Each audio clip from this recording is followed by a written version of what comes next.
Bagaimana kalau kita mengetahui suatu ujian itu ujian bagi kita atau hukuman atas perbuatan kita? Sakit kita, apakah sakit itu menghapus dosa, atau sakit itu mengangkat derajat, atau sakit itu ujian iman? Dari mana kita tahu? Waktu dicek dokter awal bros, lalu dikasih tahunya, Pak, sakit bapak ini jantung, jenisnya level B. Jantung level B itu apa? Menghapus dosa. Mana dia tahu? Sakit itu ada 3. Pertama, menghapus dosa. Kedua, mengangkat derajat. Ketiga, ujian iman. Yang tahu itu hanya kita dengan Allah. Kalau saya sakit, saya husnuzon, dosa saya diampunkan Allah, derajat saya dinaikkan Allah, dan itu ujian iman bagi saya. Jadi tak ada yang tahu. Kita pun tak bisa menjudge orang.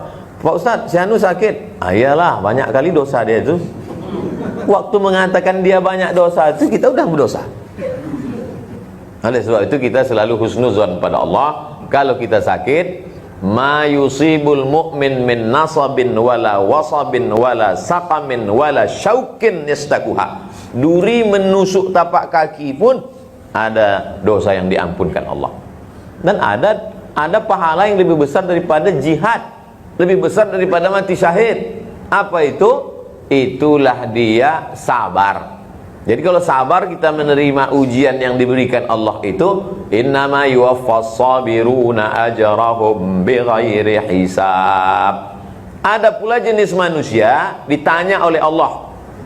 Allah tuh kalau bertanya bukan dia tak tahu, dia mau ngasih tahu pada yang tak tahu. Malaikat, coba kau cek amal si fulan. Kata malaikat, dia sudah diletakkan di surga VVIP. Cukup tak amal dia? Kurang ya Allah.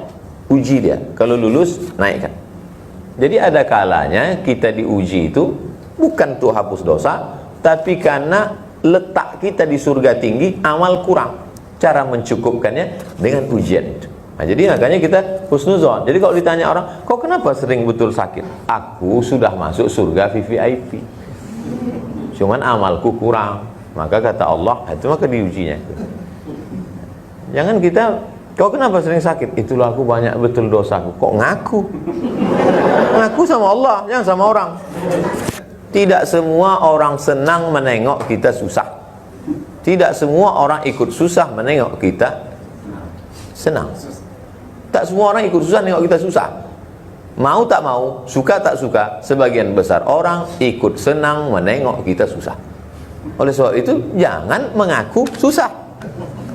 Kau aku tengok sering sakit. Iya, aku banyak dosa. Itulah, kau banyak dosa kan? Jangan gitu. Kau kenapa sering sakit? Aku sudah dijamin masuk surga kelas VVIP. Dekat sama Nabi itu jarak 2 kapling lah. Cuman amalku kurang. Gitu cara jawabnya nanti.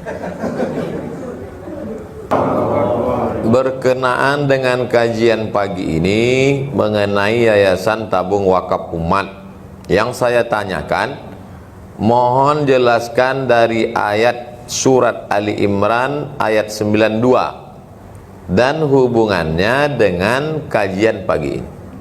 Ali Imran 92 itu, lan tanalul birra hatta tunfiqu mimma tuhibbun. Kamu tidak akan mendapatkan albirra, kebaikan, hatta tunfiqu mimma tuhibbun, sampai yang kamu infakkan, yang kamu wakafkan, yang kamu sedekahkan, mana yang kamu suka, mana yang paling kamu cinta, itulah yang kamu wakafkan. 100.000 dengan 10.000, mana yang paling suka? Mana yang paling suka, itulah yang diwakafkan. Saya susah untuk meyakinkan bahwa yang kita punya ini semuanya tinggal. Padahal semua orang mati meninggalkan itu.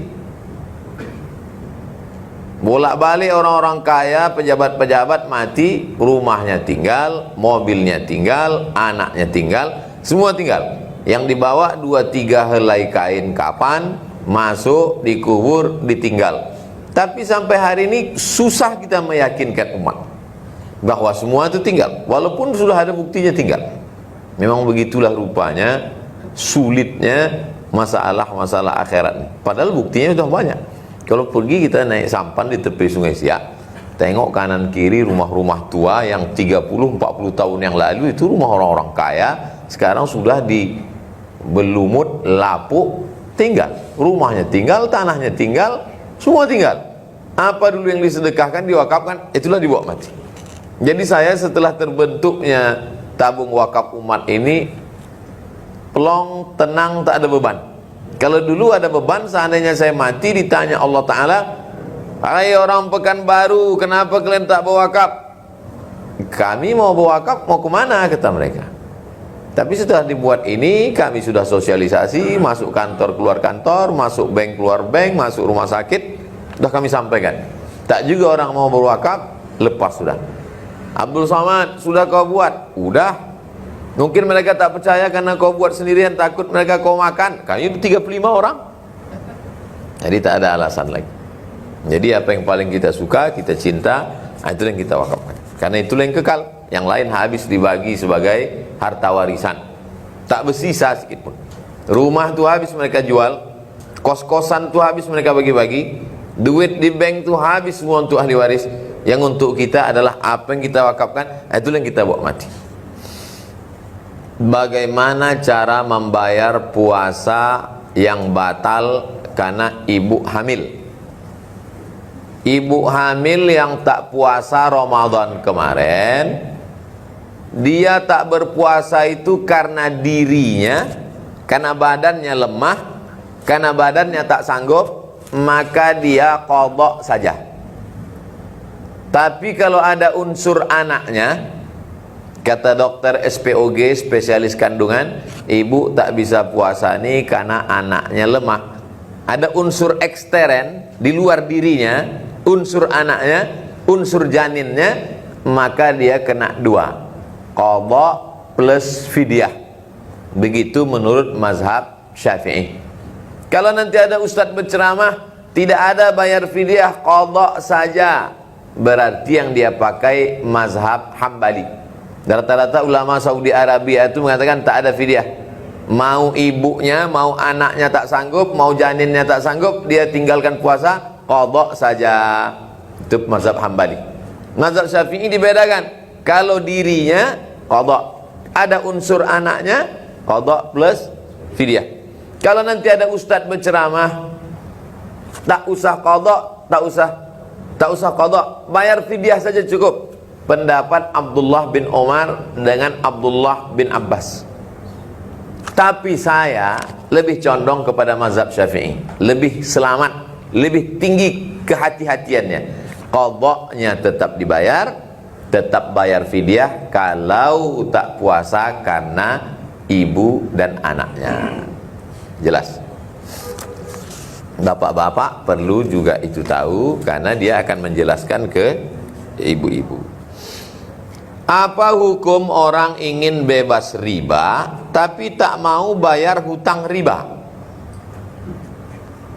Ini biasanya kejadiannya, dia minjam duit riba, setelah dapat duit ngaji dia, pas dituntut bayar nggak bayar, ini riba, padahal duit dah habis.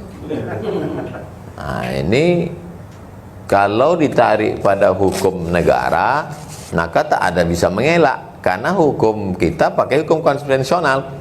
Konsekuensi dari akad perjanjian, kalau tak bayar hutang maka disita barang atau tangkap polisi. Maka jangan diakal-akali pakai fikih.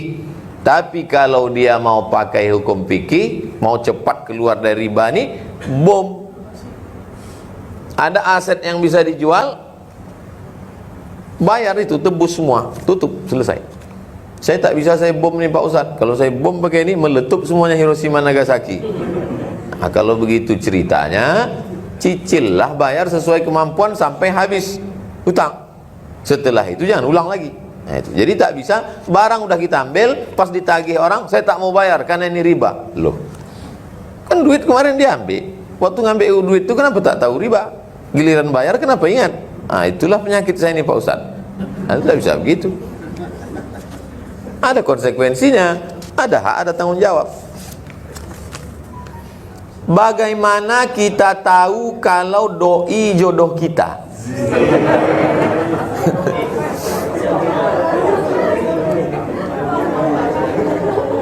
Dalam hidup ini ada yang bisa memilih, ada yang tak bisa memilih.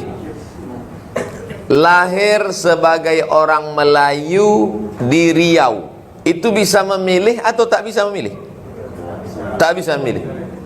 Kalau dulu boleh bisa memilih, mungkin kita mau jadi bule. Ini tak bisa milih. Ini namanya musayyar. Musayyar itu macam wayang yang dimainkan oleh dalang. Belok ke kiri, belok ke kanan, tak bisa milih. Menjadi laki-laki, bisa memilih atau tidak? Tak bisa memilih. Menjadi perempuan juga tak bisa milih. Kita terima.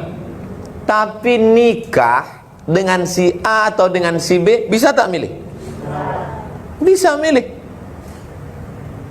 Datang ke pengajian atau tak datang, minum khamar atau minum kopi, itu bisa memilih. Oleh sebab itu Allah kasih mata, Allah kasih telinga, Allah kasih kudrat, Allah kasih iradat, Allah kasih al-kasbu wal ikhtiar. Jadi kalau ada nanti orang mengatakan tak ada takdir itu, Qadariyah, ahli bid'ah, Mu'tazilah.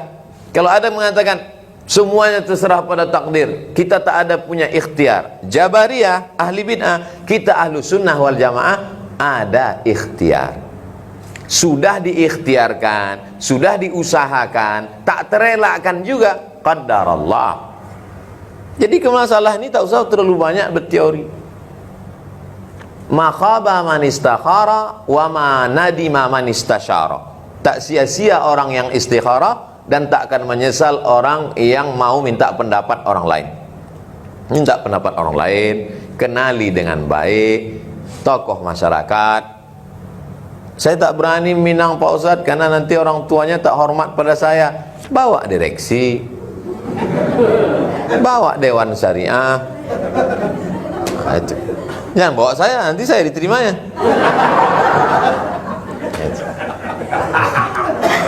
Nah, jadi tak usah terlalu banyak berteori.